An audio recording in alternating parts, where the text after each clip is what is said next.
Welcome back. This is a special segment here on the Basketball Show. I love to call it the deep dive because that's exactly what we're going to do. We are going to go deeper into this guest's life in basketball and get to know him a lot better. And part of it is out of appreciation for all he has done and how he impacted basketball in the city of Edmonton. But more than that, if anybody has met Xavier Moon, you know Xavier Moon is a much better person than he is as a basketball player, and that's saying a lot. So I'd like to welcome in CEBL superstar, Edmonton Stinger, pioneer, Xavier Moon. Xavier, how's that for an intro? Man, that's probably the best intro I've ever had in any interview I've ever done. Well, I'm glad to hear that. We've broken some new ground today. Well, welcome, Xavier. It is such a pleasure to talk with you. Man, it's always a pleasure to talk to you.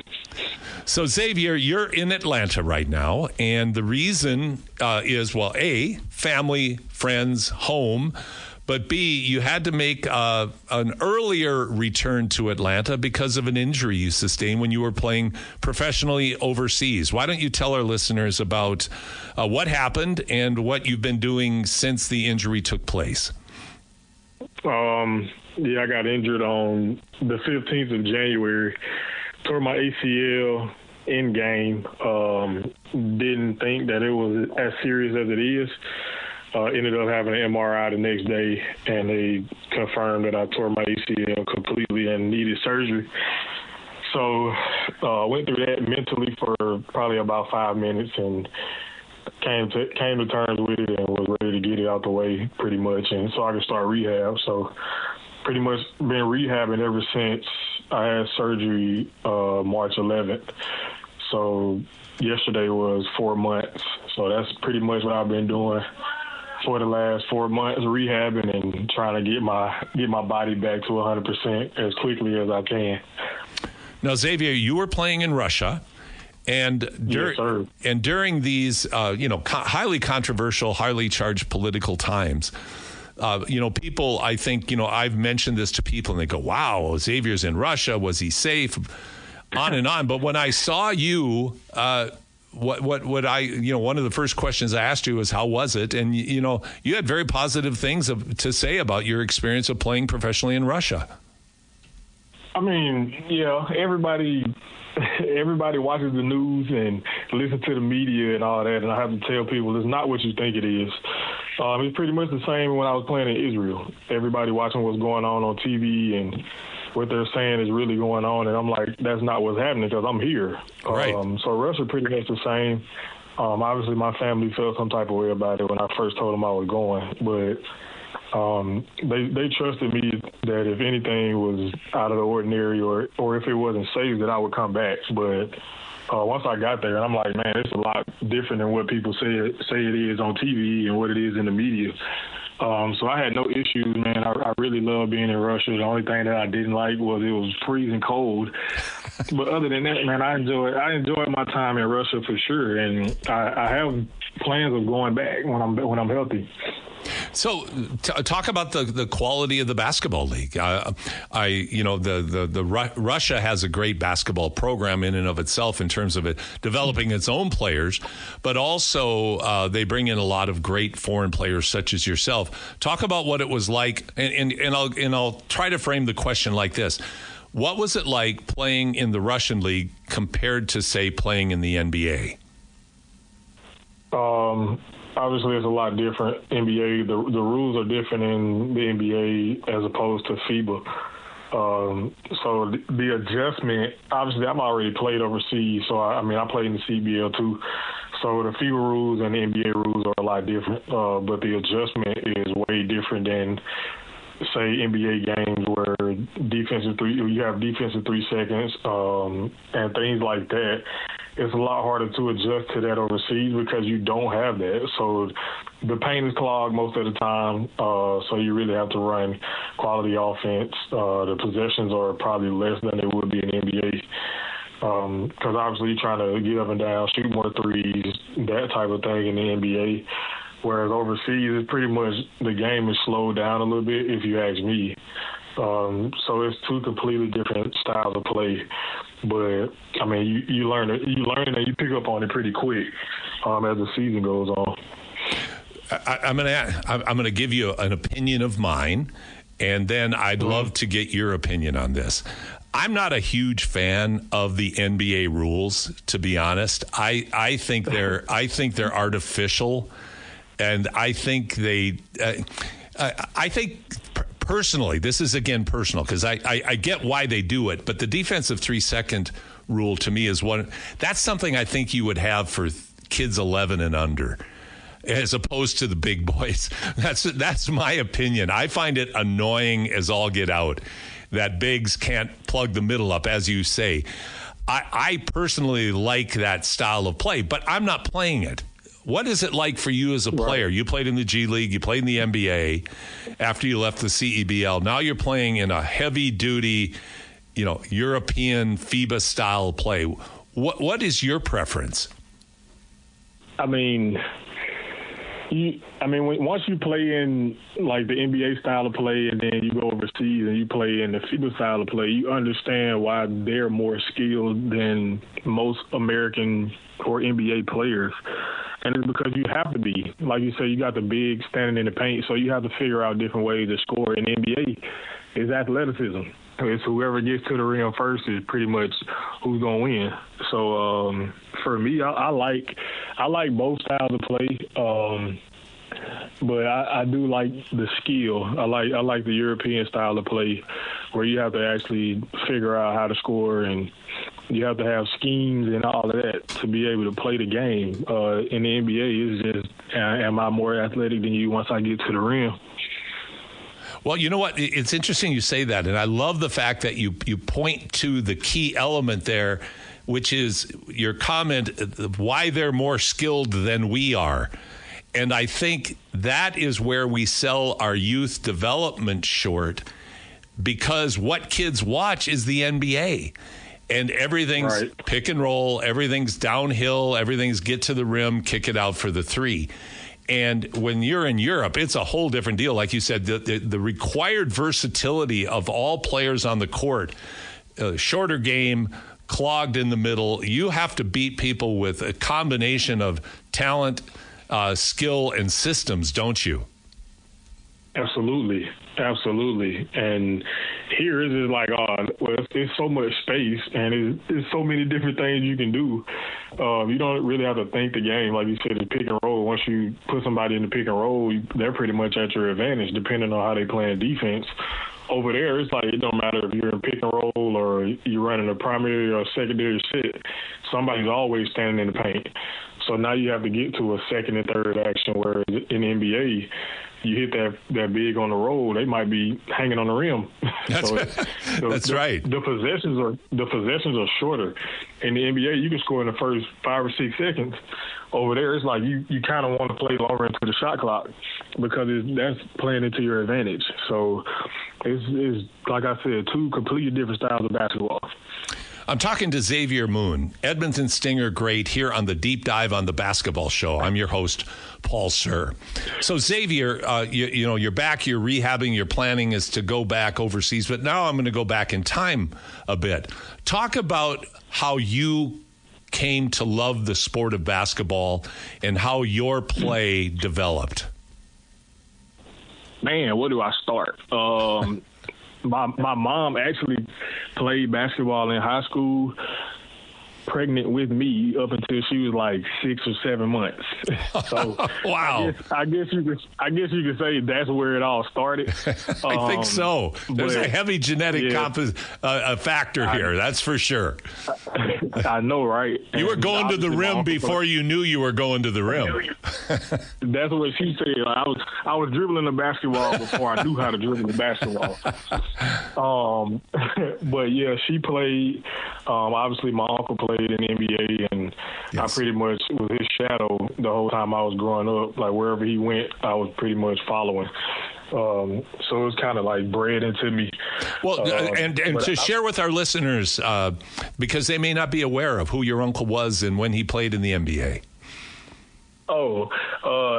Small guy, Xavier Moon. That's my uncle. Played with the Raptors, the Cavaliers, the Heat, the Clippers as well. So yeah, that's my uncle. Oh, I think it's great for people to know that context, Xavier. So sorry for interrupting. Please continue. No, you're fine. So yeah, pretty much watching him. Every league, country he played in, from Mexico to Venezuela to Puerto Rico, Dominican Republic.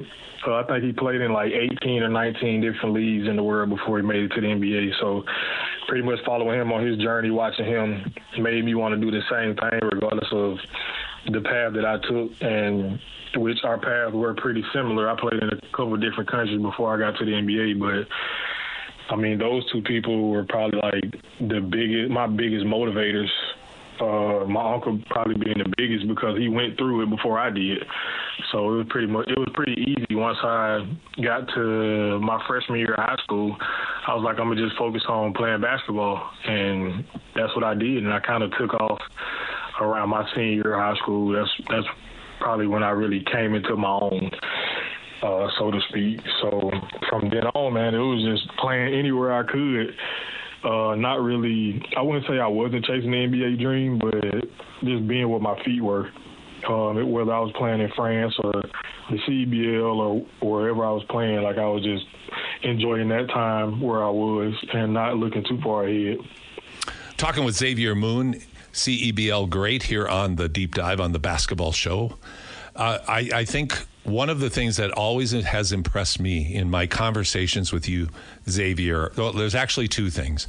One, you're in the moment. When I'm talking with you, I know you're in the moment and you're appreciating that moment and where you're at. And the second thing is your humility and understanding of the journey that this takes and the persistence and toughness that this takes. I think that's an intangible that needs to be more of a tangible for youth to learn, not just how to play the game of basketball, but how to approach the game of basketball and approach life. And I think that oftentimes that is glossed over by the emphasis on too many games and worrying too much about what you're doing in the moment, your stats, that sort of thing. Can you comment on that observation? Yeah, I mean, you pretty much said it. I think guys, like younger guys growing up, they're focused on the wrong thing. And like it's always stats, like how many points can I score or how many points do I need to score. And I try to tell guys it's not about like the points. There's so many other things you can be doing on a basketball court than just scoring points. And obviously everybody wants to play in the NBA, and at some point you got to be realistic with yourself. If you don't make it to the NBA, like, are you considering your journey a failure, or are you considering your journey a success regardless of where you play? And I think I figured that out pretty early on in my career, that regardless of whether I played in the NBA or not, my journey, my path, my career wouldn't be a failure because I didn't. And I played there, and I probably won't go back, but that doesn't mean that my career is a failure because I didn't go back to the NBA or I didn't play however long in the NBA. And that goes back to being where your feet are and appreciating the places that you play, the people you meet. The little things is what make the journey, not where you play.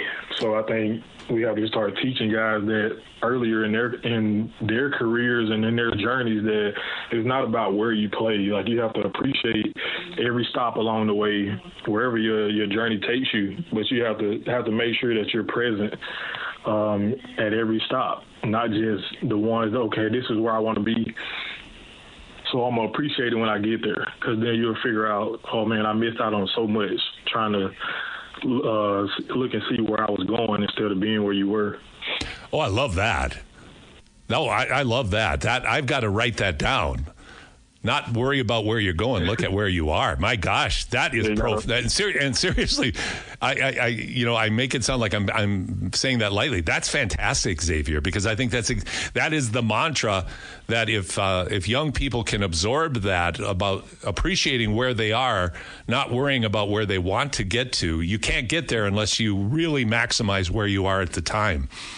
And Xavier, you really do, and I think that's a great segue for us to start talking about your CEBL experience. Now, you played in the NBL, which is probably the least known long-time pro league in Canada. I think if you asked 100 people on the street, have you ever heard of the National Basketball League of Canada, 99 would not know it, and probably 100 wouldn't know it. But it still goes on. And you played, I believe, for the London Lightning, and that was a heck of a team in that particular league. Talk about that, your experience in the NBL that, like I said, very few people know that it ever has existed, much less still exists. Man, it was a great experience. That was on the heels of me coming back from France my first year. So my second year playing pro was with the London Lightning.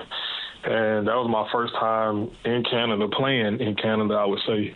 And it caught me by surprise because I'm like, man, there's a lot of good athletes in this league. Why is this league not talked about more? Once I got to the CEBL and started having conversations with players that's played in the NBL before, really just trying to figure out why the league wasn't growing the way it should have been and all that. But my time there was great. I had a lot of great teammates, a really good coach in Doug Plum, who I'm still in contact with today. So, I mean, I can't do nothing but thank the NBL for pretty much introducing me to Canadian basketball. And so then the CEBL kind of emerges. You're brought in. Talk about what it was like in the first year, say, compared to the third year.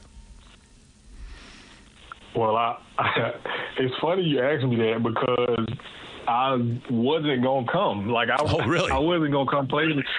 Yeah, they was telling me, like, okay, it's a new summer league coming in, and it's the first year of the league.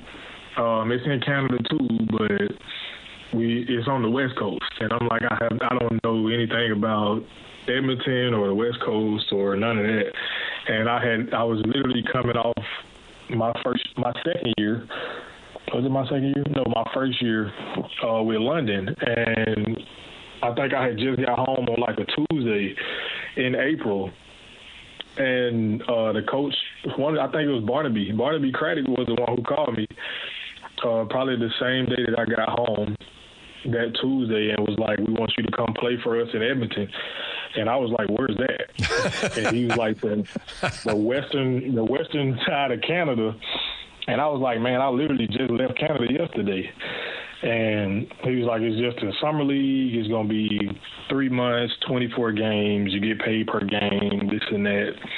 So at the time, I was at my uncle's house, Jamario. And once I got off the phone, I was telling him, like, that was the coach want me to come play in a new Canadian league in the summertime. And I was like, he want me to leave Thursday. Mind you, today it was Tuesday. So I was like, I don't know. I told him I didn't know if I was coming or not. And my uncle was like, well, I mean, you can go, and then if you don't like it, just come back. So called him back, told him I'll be there Tuesday, and the rest is history. and a great history. I think I would have to say a love affair between Xavier Moon and the city of Edmonton began with that decision. Absolutely. Like, it couldn't have been better history, like you said. So it definitely played out in my part.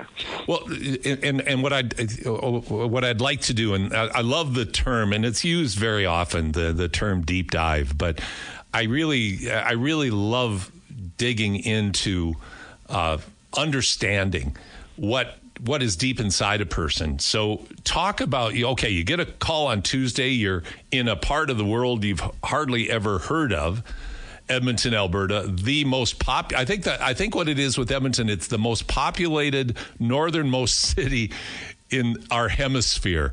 And you talk about being cold over in Russia. You know, you're here during the good time of the year if you don't like cold in Edmonton. Yeah. But okay, so you get here on Thursday, and then, you know, talk about how this became such an important part of your life, Xavier.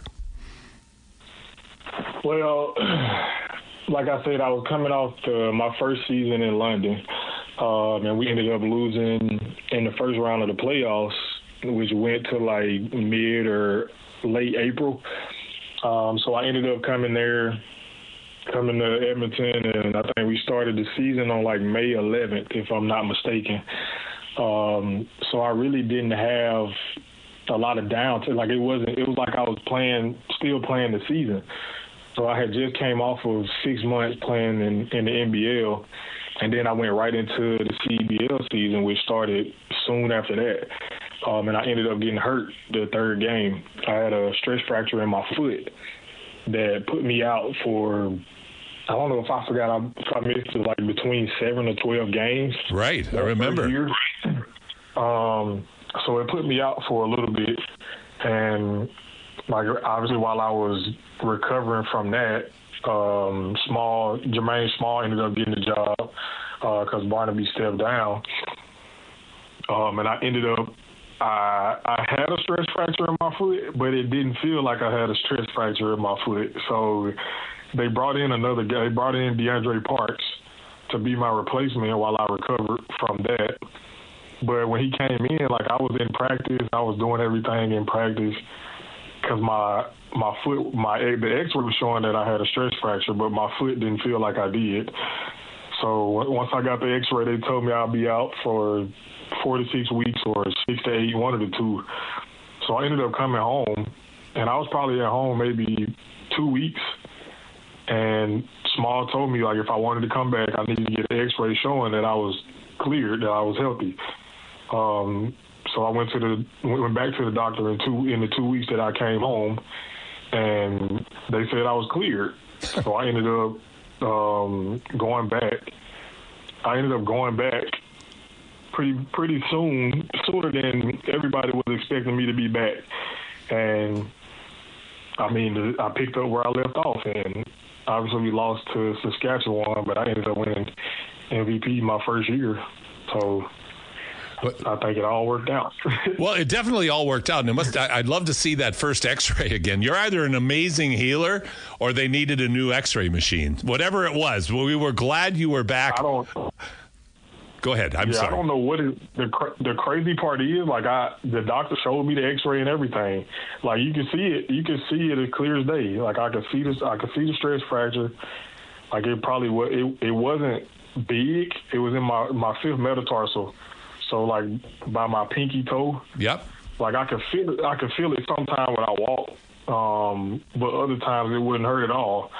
But they kept telling me, like, it's a 80%, if you play, it's an 80% chance you could break your foot, this and that. I'm like, okay, well, I'll sit out. So I sit out for 2 days, and then I'm back in practice. And I'm just like, I don't feel like my foot is, like I have a stress fracture in my foot, but I definitely seen it on the X-ray. And then 2 weeks after that, I went back, and it was gone. Like, it was healed. I don't know. Crazy. It is crazy, but good for the Stingers. So you come back, you're MVP in your first year. Then the next year, we have that horrific COVID situation. Oh, Talk about what that was like to play in the bubble. And I believe what you guys did is you went out to, the season was, as I recall, canceled, except for the bubble out in Niagara, correct? What was that like? Yeah. That had to be bizarro world. Well, I'll start by saying we were definitely not in Niagara. We were in St. Catharines. Oh, St. Catharines. There we go. All right. Yeah, we were in St. Catharines, which it wasn't terrible, but it wasn't Niagara. I'll put it like that. But so we get the call. I was in the NBL again, and the season actually ended up ending early because of COVID. Right. So I came home in March. I was at home for 2 or 3 months, and then I had started hearing rumors that the CEBL was going to start. Like we were going to start around the same time as the NBA. So kept hearing those rumors, but it kept getting pushed back. So, yeah, I think it got pushed back twice, and I'm like, well, I'm not expecting the league to even start because it keeps getting pushed back. And somehow, some way, they ended up getting it to start, and we had to be in St. Catharines, and all the Americans had to fly in 2 weeks before the season. So it was like real short notice. So I think we had to leave like a couple of days after they confirmed that the season would be going on. So all the Americans had to fly in. We had the 2-week quarantine in the hotel. We were basically I hate to put it like this, but it's a joking matter now. But we were basically prisoners because they would bring us three meals a day. They would knock on our doors at 8, 12, and 4 for us to eat. I don't know why I'm laughing, Xavier, but I mean that's a great. I mean, working on the chain gang. Yeah, so I mean, it was worth it. Like, I won't lie about that. But 3 meals a day, confined to our rooms.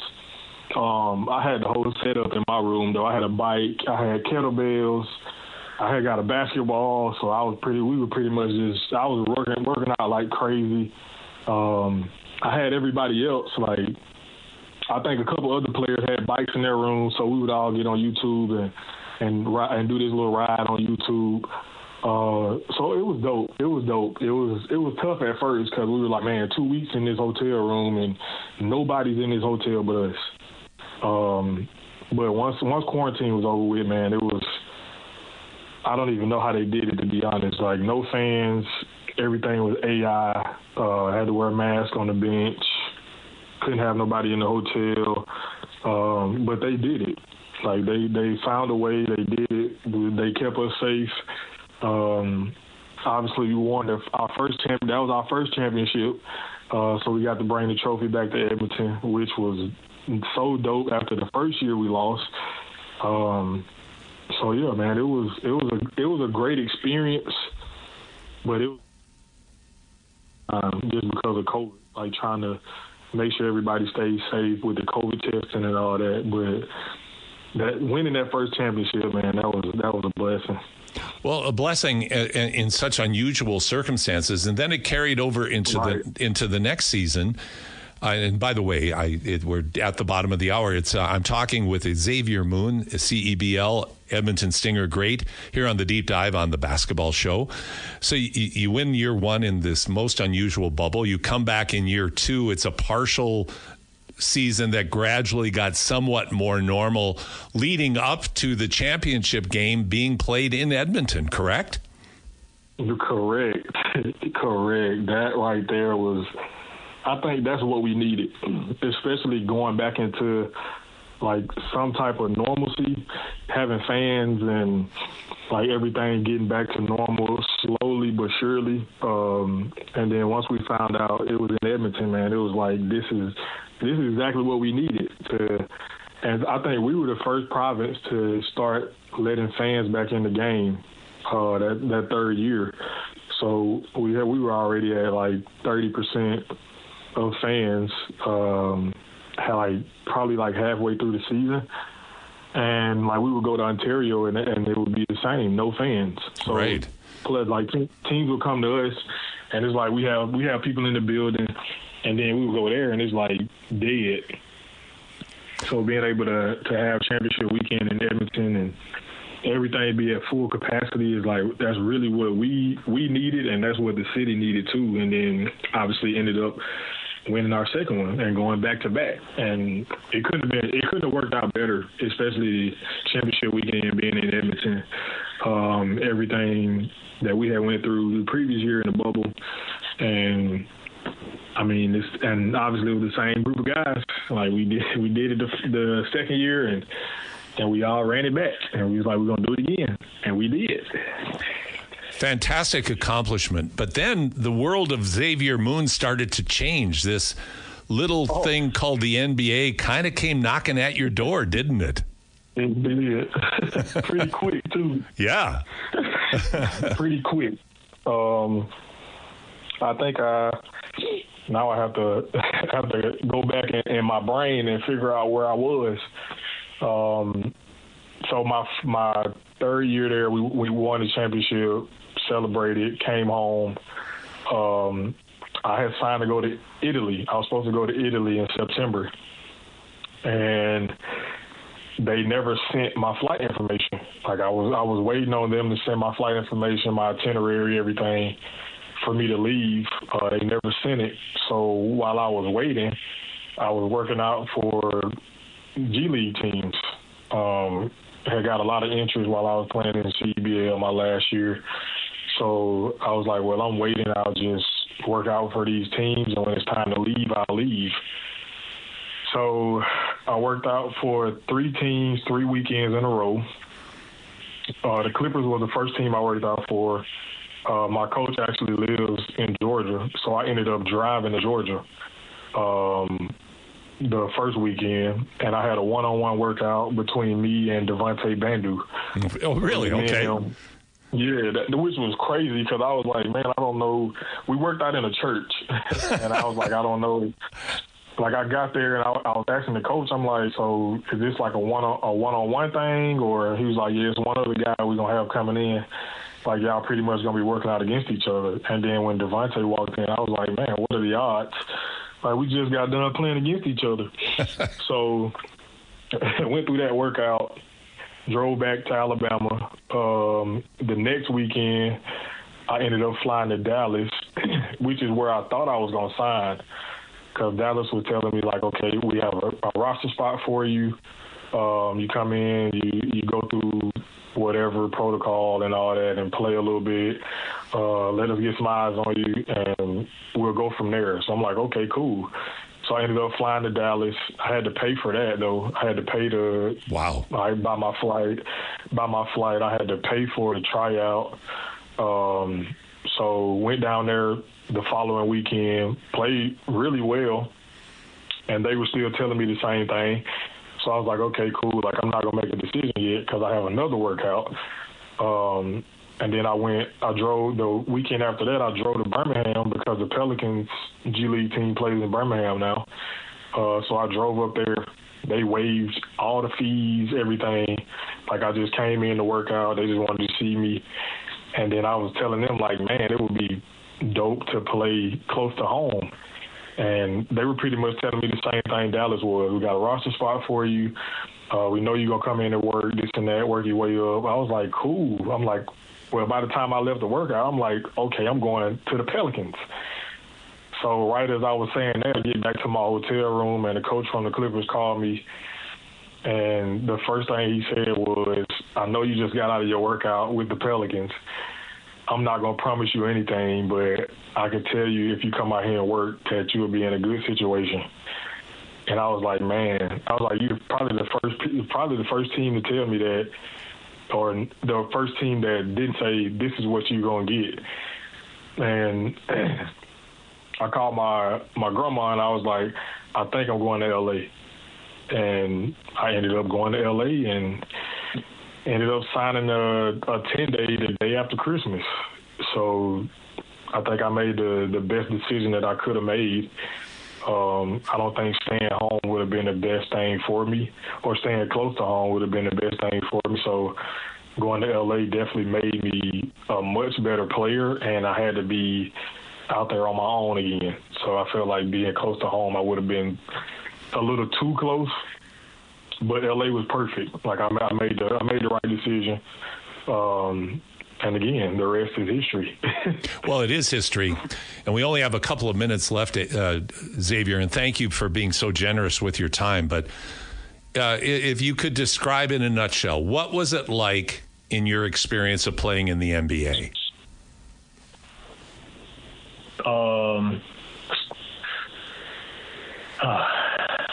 I think it's everything you expect it to be, especially when you have so many different stops along the way on your path and you don't know what's next or like which direction you're going to go in after the season. Like, you pretty much just, like I said, being where your feet are, and then having that opportunity and seeing it come to fruition, and then being able to celebrate it with my family.